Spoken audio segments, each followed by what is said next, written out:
All right, this one is about factors of production. We're moving away from some of the philosophy we've been talking about, and we're getting into more of the details of how these things work. But always keep in mind those philosophies that we talked about, because they're going to come up into every section of every chapter all through the book. So what we're looking at this time are factors of production. What are the things that go into making the stuff that we want so that we can be happier in our lives and we can achieve our goals and hopefully, get closer to our dreams here. Two things exist in the world that we're looking for: goods and services. So for those of you taking notes, a good is simply a physical thing that you can hold or touch or have. That is known as a good. A service is something that is done for you but is not able to be touched or seen or felt. So, for example, if I sell you a pen right here, that is a good. But if I'm giving you this teaching, well, this is a service. This is something I'm doing to help your mind. It's not really something you can touch. You can't give you a pound of teaching.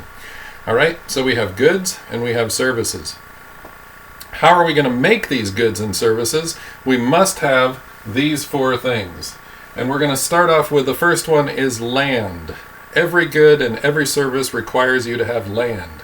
You'll say, oh, well, maybe we got a boat, but it was made on land, And so you can't really get away from the fact that you have to have land. Even something on the internet has a data center somewhere out there, like in the Dalles, a big Google plant that's keeping track of all your bytes of information. Okay? So land is a pretty simple one and pretty obvious. The second one is labor. Labor is one of the factors of production.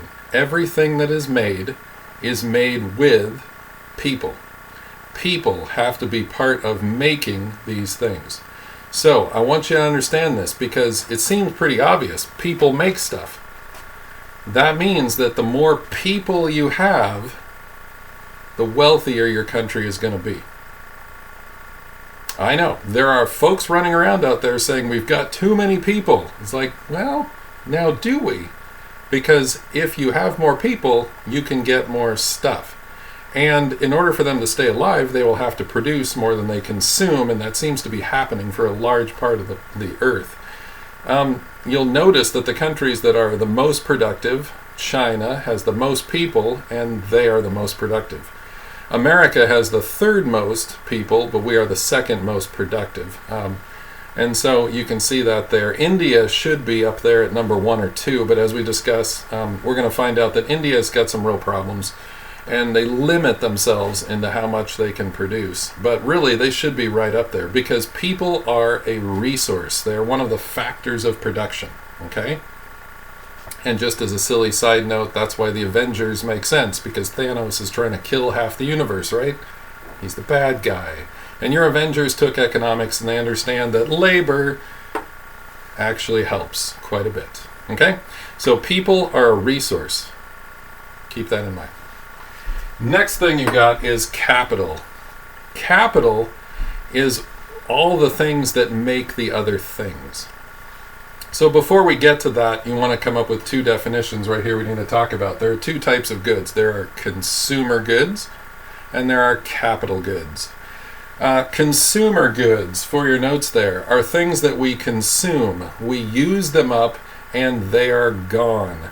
For example, I like drinking Mountain Dew, so if I drink Mountain Dew, it is consumed, literally, and it is gone. That's it. That is a consumer good. It doesn't produce anything else.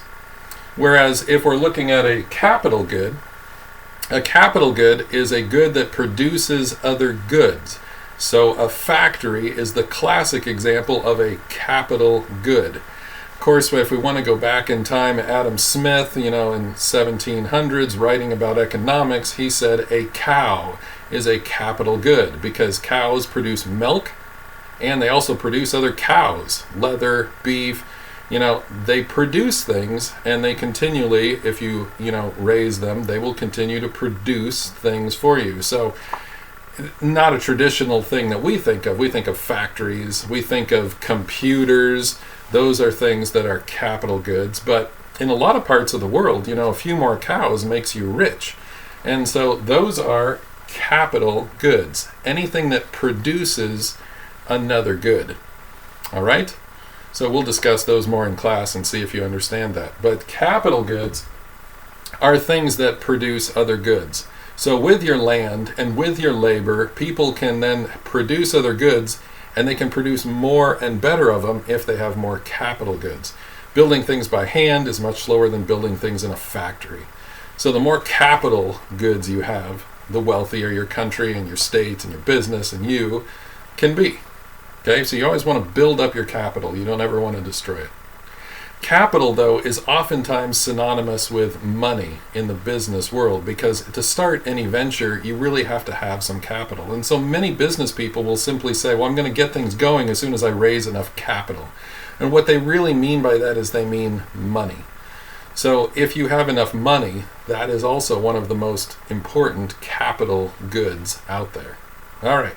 So we've got our land, we've got our labor, we've got our capital, but here's the thing I put a star by. This is the most important thing of all. This is the secret that unlocks all of the rest. And the word you want to write down for your notes is entrepreneurship. It is a French word, and so the spelling doesn't make sense to me, but it is entrepreneurship. And what you want to write down for your notes is an entrepreneur is someone who takes a risk to make a profit. Okay?